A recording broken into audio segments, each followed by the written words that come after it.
നമ്മുടെ പുതിയൊരു വീഡിയോയിലേക്ക് എല്ലാവർക്കും സ്വാഗതം. ഇന്നത്തെ നമ്മുടെ വീഡിയോ എന്ന് പറഞ്ഞു കഴിഞ്ഞാൽ നമ്മുടെ പൊതിച്ചോറ് ഉണ്ടാക്കുന്നതിൻ്റെ വിശേഷങ്ങളാണ്. അപ്പോൾ വീഡിയോയിലേക്ക് പോകാം. നമുക്ക് എല്ലാവർക്കും ലീവുള്ളൊരു ദിവസമാണ് നമ്മൾ പൊതിച്ചോറ് ഉണ്ടാക്കിയത്. കുറേ നാൾ കൊണ്ട് ഞാൻ പറയുന്നു നമുക്ക് പൊതിച്ചോറുണ്ടാക്കണമെന്ന്. പ്രഗ്നൻസി സമയത്ത് എനിക്ക് ഏറ്റവും ഇഷ്ടമുള്ളതായിരുന്നു ഈ പൊതിച്ചോറ് തിന്നാന്ന്. അങ്ങനെ അതും അങ്ങ് സാധിച്ചു. 7-ാം മാസത്തെ പൊങ്കൽ കഴിഞ്ഞ് അന്നത്തെ ദിവസമായിരുന്നു നമ്മൾ പൊതിച്ചോറുണ്ടാക്കിയത്.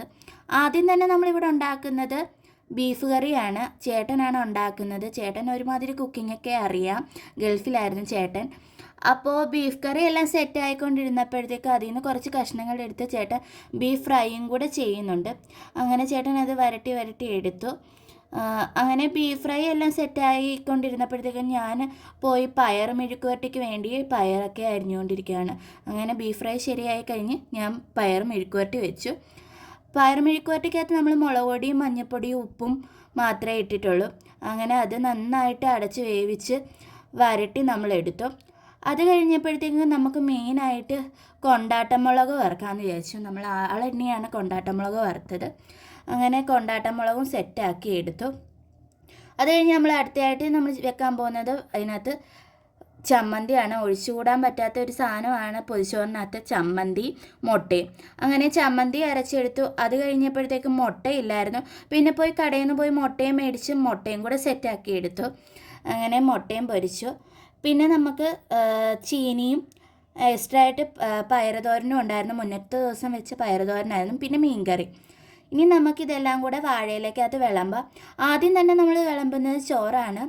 ചോറെല്ലാം നമ്മൾ ഇലയെല്ലാം വാട്ടിക്കഴിഞ്ഞിട്ട് ചോറ് വിളമ്പി. അത് കഴിഞ്ഞപ്പോഴത്തേക്കും ചമ്മന്തി ഉണ്ട പിടിച്ച് വെച്ചു. അത് കഴിഞ്ഞ് നമ്മൾ മുട്ട വെച്ചു, പയറുതോരൻ വെച്ചു, പയറ് മെഴുക്കുവരട്ടി വെച്ചു, കൊണ്ടാട്ടം മുളക് വെച്ചു, ബീഫ് ഫ്രൈ വെച്ചു, പിന്നെ ചീനി വെച്ചു, പിന്നെ മുളക് മീൻകറി വെച്ചു. ബീഫ് കറി ഒഴിച്ചില്ല, കാരണം നമുക്കത് ഉണ്ണാൻ നേരം എടുക്കാമെന്ന് വിചാരിച്ചു. അത് കഴിഞ്ഞപ്പോഴത്തേക്കും നമ്മളിതെല്ലാം സെറ്റാക്കി 1.5 മണിക്കൂർ വെച്ച് നമ്മളിതെല്ലാം കൂടെ ഒരു 1.5 മണിക്കൂറിന് ശേഷം നമ്മളെല്ലാം വന്ന് ഒരുമിച്ചിരുന്ന് തിന്നു. ഒരുമിച്ചിങ്ങനെ വട്ടം കൂടി ഇരുന്ന് തിന്നുമ്പോൾ നല്ല രസമാണ്. അന്നത്തെ ദിവസം ഒരിക്കലും മറക്കാൻ പറ്റത്തില്ല. എല്ലാവരും കൂടി വീട്ടിൽ എല്ലാവരും ഉള്ള ഒരു ദിവസമാണ് നമുക്ക് ഏറ്റവും സന്തോഷമുള്ള ദിവസം. അങ്ങനെ എല്ലാവരും കൂടി കിട്ടാനും പാടാണ്. എല്ലാവരും ജോലിക്ക് പോകും. പിന്നെ ഞാൻ മാത്രമേ കാണത്തുള്ളൂ വീട്ടിൽ. അങ്ങനെ ചിലവർക്ക് ചോറ് കിട്ടിയതിനകത്ത് ചോറ് കൂടുതലായിരുന്നു ഒക്കെയായിരുന്നു.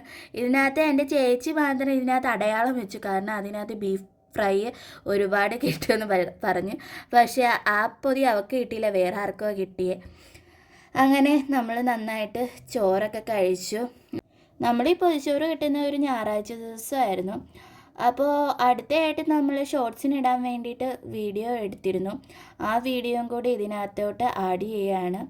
അങ്ങനെ ബീഫ് ഫ്രൈയും ബീഫ് കറിയും തോരനും എല്ലാം കൂടെ കൂട്ടി ഒരു പിടി അങ്ങ് പിടിച്ചു. അപ്പോൾ നമ്മുടെ വീഡിയോ ഇഷ്ടപ്പെട്ട ലൈക്ക് സബ്സ്ക്രൈബും ചെയ്യാൻ മറക്കരുതേ. അപ്പോൾ അടുത്ത വീഡിയോ ആയിട്ട് വരുന്നിടം വരെ tata bye bye, see U.